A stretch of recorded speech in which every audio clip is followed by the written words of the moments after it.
am a voice from beyond the grave, and so I can tell my story whichever way I want to. First going off, there's a fact that has been sometimes overlooked. I wasn't shot that day. I want to make that clear. I always like to put the record straight. Not shot. No. More shot at would be a better way of putting it. Most people that day were shot at. If I'd been shot, I'd be talking to you differently now, so I would. I'd have been a victim of the gun, you see.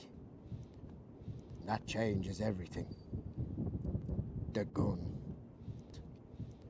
I can't stand a gun. I could never join the army or anything like that. I'd never hold a gun in me hand. Like that. I used to watch the young men, no more than chiselers if truth be told, drawn up in a line down on the quays. I could see the fear on their faces, waiting for the mail boat and the King shilling across the water. I could also see something else, more than fear, kind of madness on their faces, excitement fear, the trenches, over the top. Don't get me wrong, I don't feel superior or anything like that. I even helped a neighbour's child once with the paperwork to get him into uniform. People used to call on me to do the paperwork for them like that. Glad to be a help. To know what's right and what's wrong. That's all that matters in the end. Annie helped me see that. What I mean is, she helped me bring that into the way I live my life. Even before we were married. There's right and there's wrong. Show them what you stand for, James. That's what she'd always say to me. My dear wife. We tried to pass these things too on to the children. I'm not sure they heard what we were saying to them half the times. Still, we did the best we could. Can I say something to you? Can't understand what happened to me. At Croke Park, I mean. Can't understand it. Don't mean the shooting, I mean the trampling of people. Heads, legs and arms, all in a heap. What was it drove people to trample others like that into the dirt? I was crushed, you see. Not shot. Crushed to death. Tried to get out of there between Hill 60 and the Cusack stand.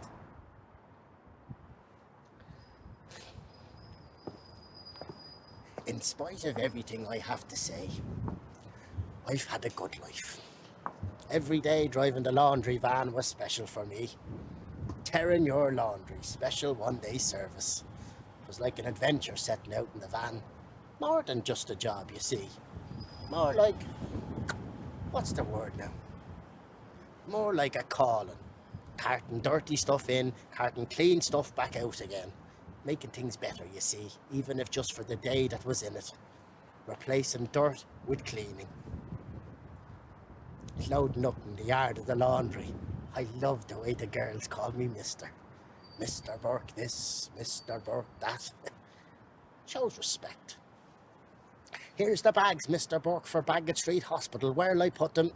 Leave them there, side of the van, Maisie, as per usual. I'll take them from now on. And what about this packet mark special, Mr. Burke? Oh, that'll be for the Shelbourne Hotel, Chrissy. I'll take that up front beside me for safekeeping. Here's the in and out dockets for you from the front office. Oh, thanks, Miss O'Brien. Thank you, Mr. Burke. Respect, you see? That'll be Miss O'Brien now, from the front office. I felt really sorry for them girls. Really sorry. Not that the people in the laundry were all that harsh to them. Far from it. Presbyterians are the best in the world. No. The girls. More the state of their hands. Yes. Their hands all chapped and blistered from the borax cleaner. And the red faces on them blazing out of all of that steam. The heat of it. How did they stick it? It was a great relief to be out of there, even if just for a few hours. Out the gates before 9:15. down Rathgar Road past the Three Patrons before 9 o'clock mass. They say that church was built for the servants from the big houses all round Rathgar. I love driving along the canal with the trees and the water. It's like being out to the country, so it was. I'd always have something to tell about when I got home to Annie and the children in the evening. Things I'd seen out of the ordinary. The traffic on the canal was easy enough, though sometimes I ran into a herd of cattle heading to the docks in the boat. Fodder for the English. I could be stuck there for ages with the beast all rubbing up and down against the van. The poor creatures. I have to tell you a secret. I never mentioned this to another living soul. Singing. Me on my own in the van driving. I got this urge and it has never left me. An urge to sing. Sometimes just humming along, like, but other times it was the full concerto. What I mean is me on my own belting it out. Good old. Annie didn't care much for me singing in public. Oh, she never said so or anything like that, but I know the way she felt from the look on her face, so I confined the singing to the van. Didn't bother anyone that way. Oh, Mary, this London's a wonderful sight, with the people all working by day and by night.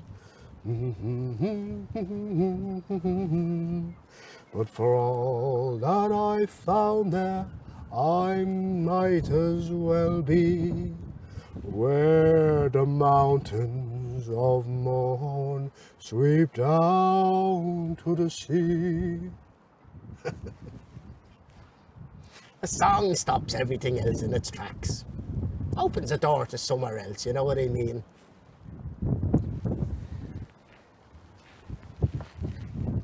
Actually, I've another confession to make. Something else that connects up with Annie. I told her fibs about going to Croke Park. I told her I was meeting up with some of the lads. Not true. I did ask Garrity if I could go with him, but he said he had to take relatives with him and it mightn't work out. That's okay with me. I don't want to be a bother to anyone. Maybe I should have offered Annie to take the childer off her hands for a few hours instead. No, I was in Croke Park. There's something strange about being on your own and surrounded by thousands at the same time. The thing is, I'm a fierce fan of the Dubs. I'd do anything to watch them play, even just a challenge match. I'm a great fan of the goalie, Johnny McDonnell. He always wore a cap, the same Johnny McDonnell. I think it was to keep the sun out of his eyes, but no, he'd still have it on him on a cloudy day. A man and a ball. A ball falling out of the sky above. A man crouching in the square with his hands aloft, ready to catch that fallen ball. Johnny with the cap on. I wonder if he still wears that cap in bed. I wouldn't be one bit surprised. The same Johnny McDonnell. He was a gunman too. The same Johnny McDonnell. No trouble to him. Handling a gun. They say a drowning man goes down 3 times before the last time.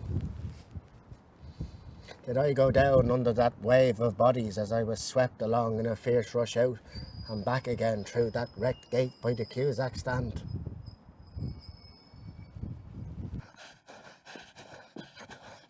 The match had stopped. Some of the players were still out in the pitch. They didn't know which way to turn or what to do, and all the time there was that puck of gunfire from outside the ground. I heard a man say, "The place is surrounded." Figures were running in all different directions.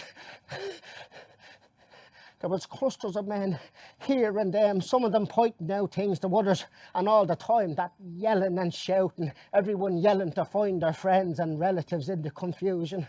I joined up with others in front of the stand, and we made our way as a pack towards the exit in a half trot, the way men do in a hurry. A thin, red-haired man stood near the turnstiles, shouting at no one in particular, "Keep your feet on the ground! Keep your feet on the ground!" Oh, what did he mean? A little later, I knew exactly what he meant. A massive push came at me back, and my feet lifted, dangling. At the same time, the crowd was whirled and reversed, turned again, crashing through the exit. I was like a floating stick, and it was strangely peaceful being carried aloft like that. Not for long, though. As we swept through the gateposts, I was suddenly aware that the gates were flattened on the ground.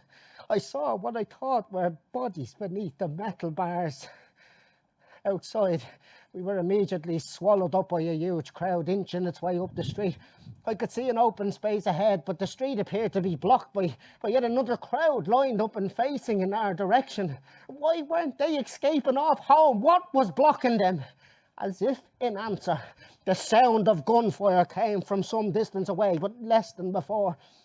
The crowd ahead of us charged in our direction. I couldn't believe it, but there was no time to think about what had happened. Everything happened so quickly, you see. They plowed through us, bodies swept aside this way and that, people groaning at this assault, tempers exploding, blows exchanged. I had the sudden realisation that many of these reckless attackers were young and athletic. I don't know why, but I found this most disturbing indeed. I tried to get away off to one side, but no go. I couldn't. I was being carried towards my end.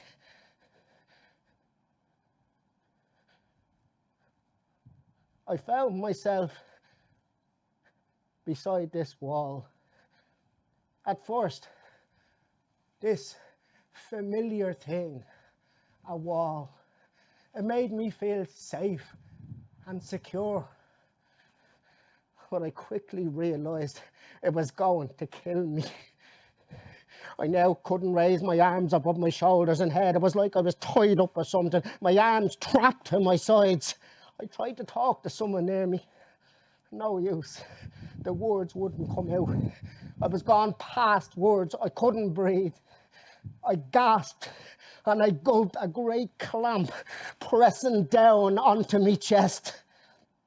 Then I heard the screaming of many men.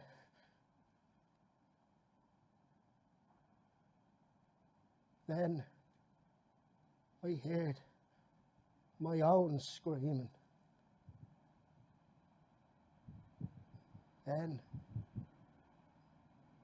I only heard silence.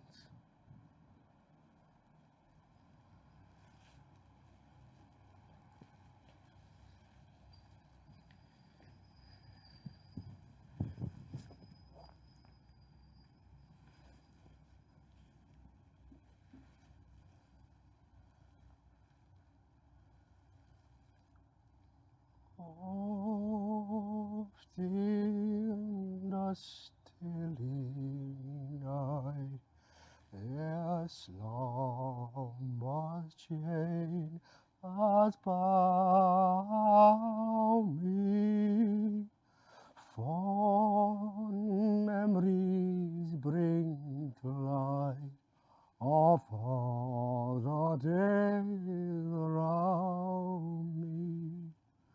The smile, the teeth of boyhood years, the words of love then spoken, the eyes that shone, now dimmed and gone, the cheerful heart now broken.